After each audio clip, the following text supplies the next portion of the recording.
Everybody, Michelle here with the Redesign Habit, and I've got a new project I'm going to do. It's not a very big project. It's something any of you who are looking for a little wall art but don't want to spend 40, 50 bucks per piece, there's an easy way you can make it yourself. Now I found these frames. At my Goodwill.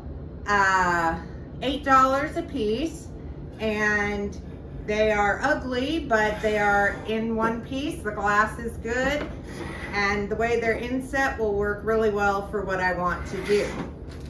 So one thing I'm going to do is take them apart and refinish them, which I'll show you that as I do it. I'm not quite sure yet how I want to refinish them.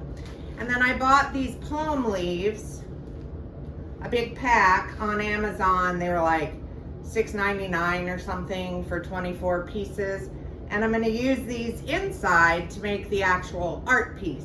And we've all seen the pressed leaves and all those things like in At Home or Home Goods, but they're expensive, and so this is a way you could do it yourself, and you wouldn't have to have these inset frames to do it. You could just find nice frames that you like. These are very flat, so they would press between the glass and the backing of about any frame.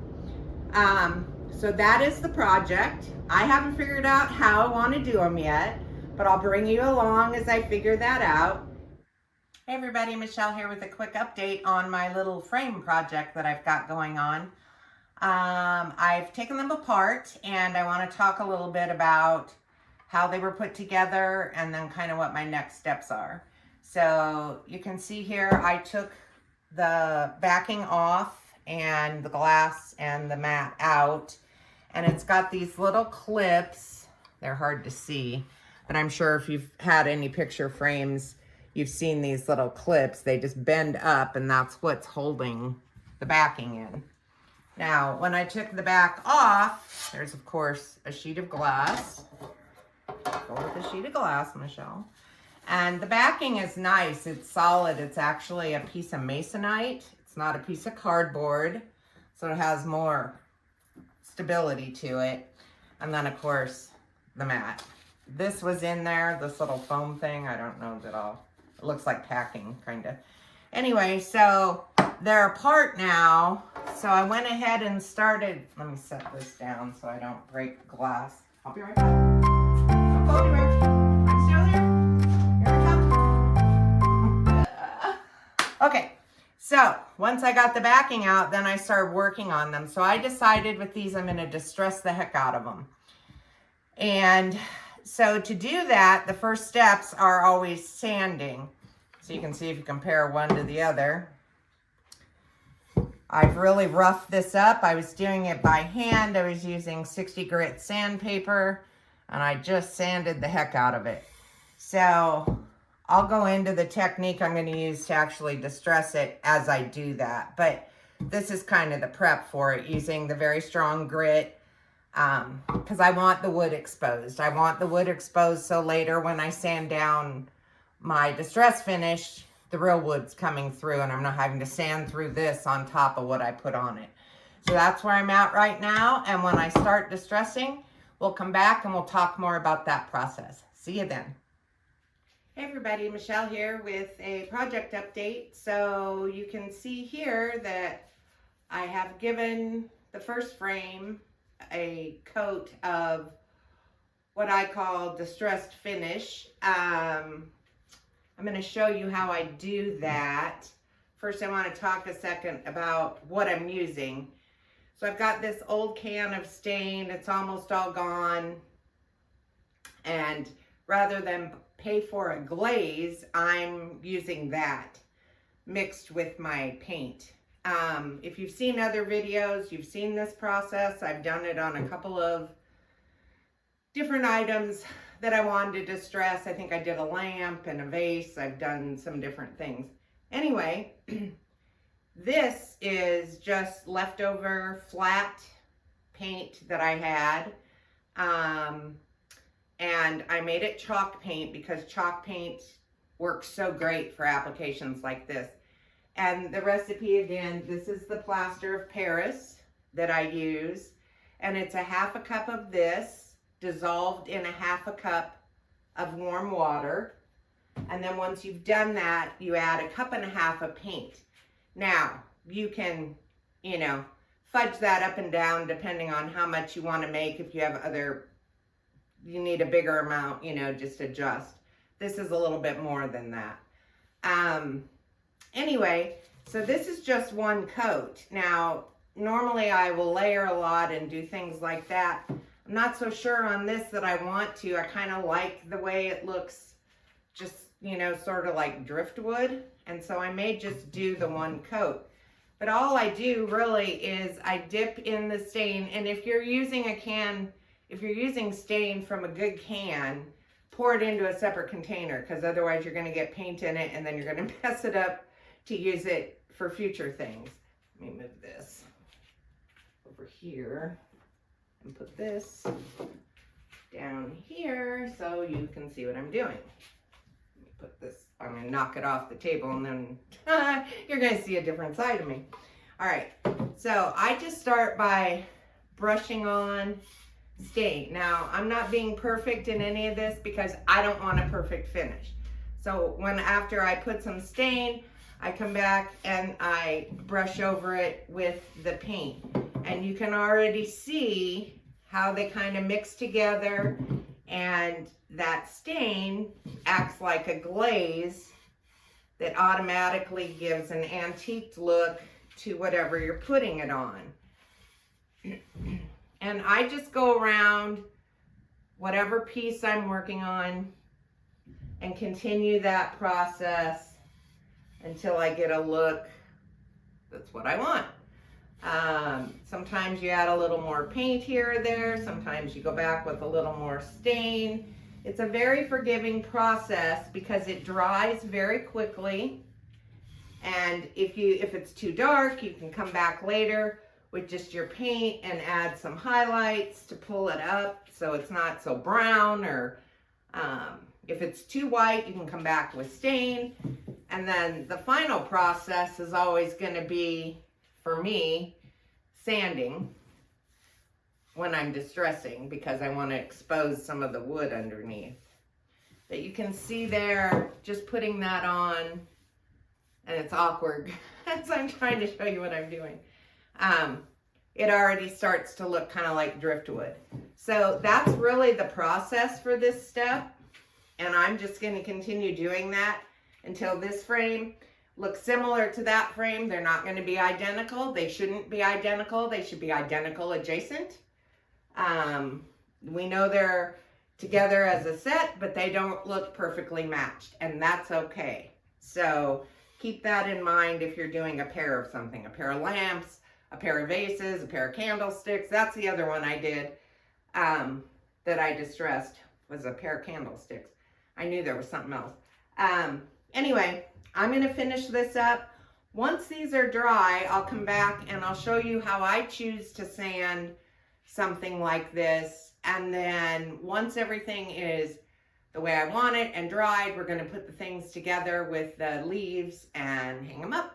Hey everybody, Michelle here behind the camera. I wanted to make sure I could get close up on this frame so you could actually see what the finish looks like on it. This is the one that's got the one coat that I was just sharing with you. And then this is the one I just started. You can see that's the one I started when I was explaining the process. So you can see how they're similar but different. And I'm going to finish up that other one, but I wanted to give you some close-ups so you could see what I was talking about.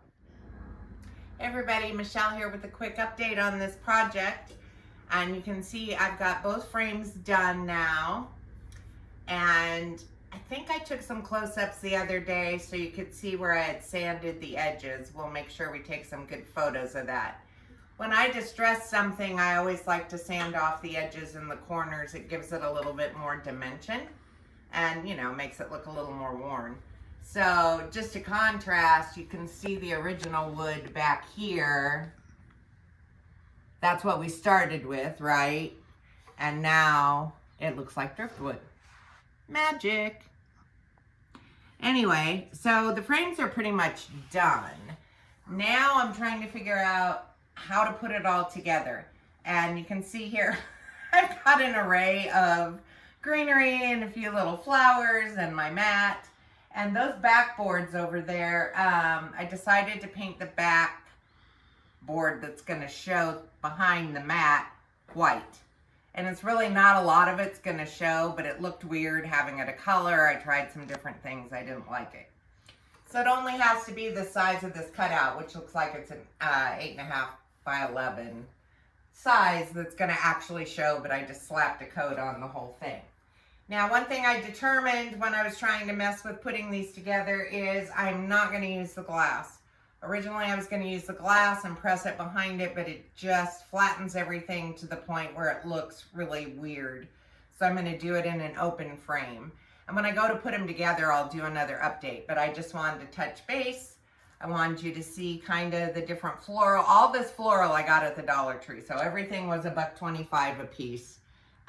Super cheap. I use these snippers to cut it apart and just kind of play with putting it together. So once I get one put together, I'll come back and show you on the other one how I put it together. That's it for this update. See you in the next one. Hey guys, Michelle here behind the camera. And I want you to see, I'm trying to pull it up so you can see, I got the one done. So I went with plants and a couple of flowers. And that's kind of how it turned out. What I ended up doing to secure these, because this backer board on this is Masonite, I used staple gun and put my back pieces on. So like on this one, I don't have them fastened yet, but I just used my staple gun and I stapled in the back pieces, and then I used a little spray adhesive and I tucked in more greenery over the top of that to cover up the staples. And then these little flowers, I just pulled the heads right off the stem, put it over here, and used spray adhesive on the back of the flower and down in where I was gonna stick it, and just kind of stuck it down in there and let it sit. It's kind of trial and error. Normally you would have the glass to hold everything in place, so you know, that's one way you could go. This way I'm gonna see how it works without the glass, if the glue and the staples hold everything in place when it's done or not. But really that's all I did. I just took everything out to the bottom layer, stapled it with my staple gun, and then started layering in pieces over the top to cover up where the staples are. And then the final piece was putting on the flowers. So that's kind of how that worked.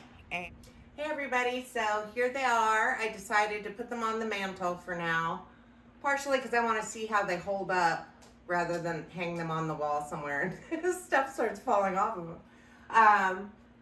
It looks like everything's going to stay in place. I mean, I moved from the garage to the dining room to in here, and everything stayed on. So there is no force really to cause something to fall off. So hopefully the spray adhesive and the staple gun will do the trick.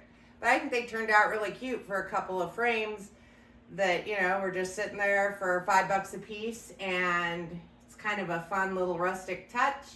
You could do so many different things with a frame like that. So this was just to give you one idea that I came up with, to do it this way rather than to press the flowers. That would be pretty too if you could find the right kind of greenery and flowers and frame to make your own pressed floral art. So anyway, that's it for this video. I hope you enjoyed it. If you did, please give it a thumbs up. And also, if you have not already, please subscribe to our channel here. We are growing slowly but steadily, which makes my heart and all of our hearts here at the Redesign Habit very, very happy. If you haven't done so already, please visit theredesignhabit.com. You can sign up there for our weekly newsletter, free to you, and it's got fun blogs and stories and doggy pics and all the things. Also, you could follow us on Pinterest, on Facebook, on Instagram. And that is it, everybody. I will see all of you in the next video.